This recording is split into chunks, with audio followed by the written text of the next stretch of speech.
Hello, you're watching World Talks on TVP World. My name is Sascha Fahrbach. On Friday, a Ukrainian naval drone incident near Romania's Black Sea port of Constanța intensified concern over how far Russia's war in Ukraine is spilling into NATO territory. The Ukrainian authorities confirmed the device was one of their own and said it drifted off course after Russian electronic jamming disrupted its control systems. The drone later detonated near critical infrastructure, prompting evacuations of more than 1,000 people, but causing no casualties. The episode adds to a growing series of border region security scares along Romania's Black Sea coastline and the Danube corridor.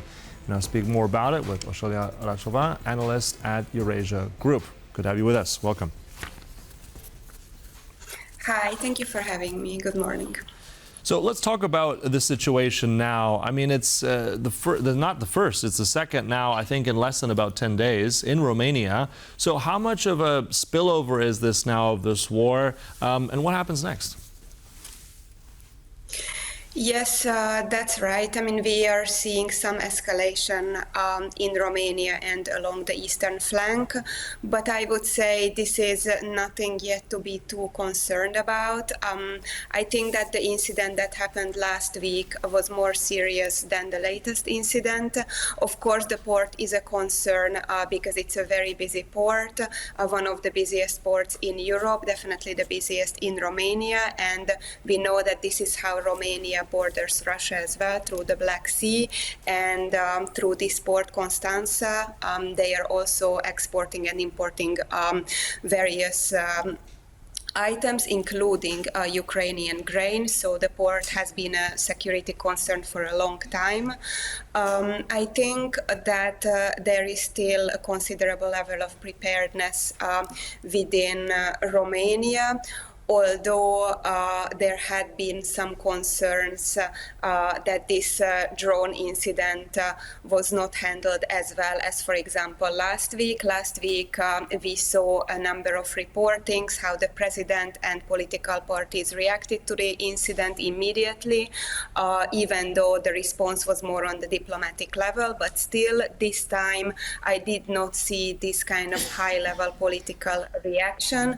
Of course, the previous incident did have a higher threat level, whereas this incident was different, and apparently the Ukrainians did inform the Romanians about this drone incident, so the authorities have known about it. I do think that they reacted accordingly, as you mentioned, that there were significant evacuations. This, of course, raises civilian concerns, but all in all, because there were no civilian casualties, most likely there was not endangerment of civilians.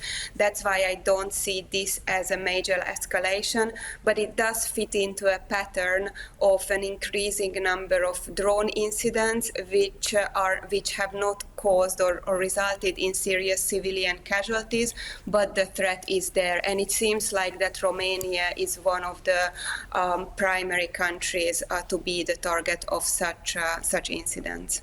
Yeah, and I think also what's an interesting point, and probably people will be wondering in terms of also this control failure. I mean, this is a semi-autonomous drone. The Ukrainians said this is because of Russian electronic jamming. But ultimately then, how do we assess here whose fault it is? How do we attribute blame when something like this happens? Seems sort of like a gray zone. Yes, I think it's very hard to see through who is to be blamed for in a war situation. Ukraine is at war. We are talking about an active war. I do think, and it's good that you raised the issue of jamming, because apart from drone incidents, jamming has been, I think, the second top concern.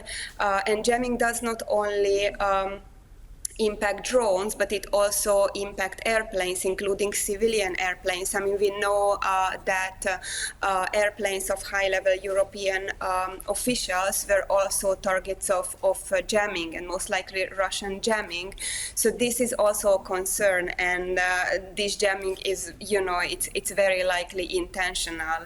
I don't think that this is an incident, so I do think that there is a blame on the Russian side. But as you said, this is a the war situation, also different accidents may happen. This did happen in the past, with the drones. Sometimes it is difficult to control, but definitely Russian jamming is an issue, I think, that we need to discuss in more detail, and we need to be prepared for not just drone incursions, but also jamming. Yeah, and also you mentioned the other incident in Galanti. I think that was northeast Romania near the Danube there, where actually an apartment building was struck. That was an actual Russian drone. This one was not in Constanța. But let's talk about jamming, because then, I mean, we can extend this. This has also happened not that long ago if we go up to the Baltic states, right? We've had, you mentioned civilian aviation. There were certain incidents where there were disruptions. Most of that is triangulated around Kaliningrad.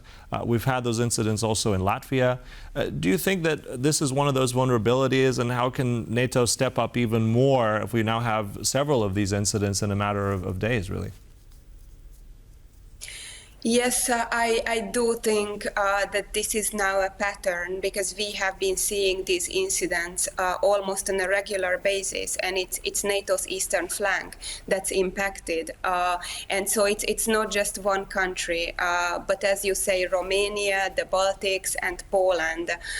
There are, interestingly, other countries in the region that have not experienced such incidents. I think it will be interesting to watch whether other countries like Hungary or Slovakia, for example, who are also bordering Ukraine, will experience such incidents, including drone incursions and jamming.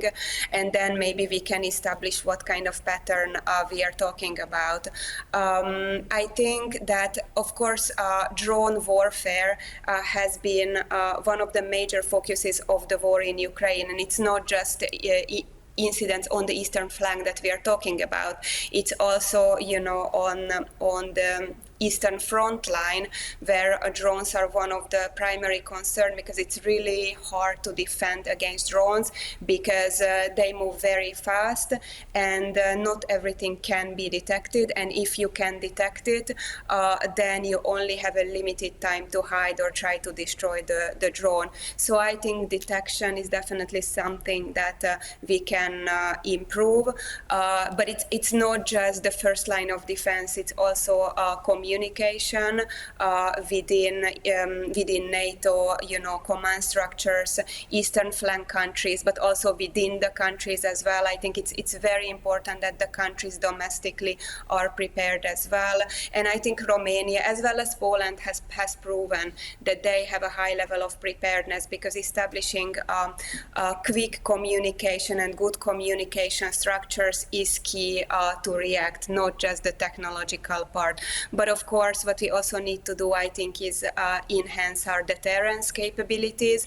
And NATO, I think NATO's deterrence has been credible and powerful so far. My personal opinion is that this is one of the primary reasons why Russia has not attacked a European and Eastern flank country, because it's under the Article 5 guarantee. So I do think NATO deterrent capability is important, and I think this is where we should continue the discussions in June and July as well, how we can strengthen that. Mm-hmm. And also, I mean, with all that's happened, you said that the political response some time ago for that first incident in Galanti in Romania was a bit stronger. There's also been a reshuffling, political reshuffling in Romania of the government.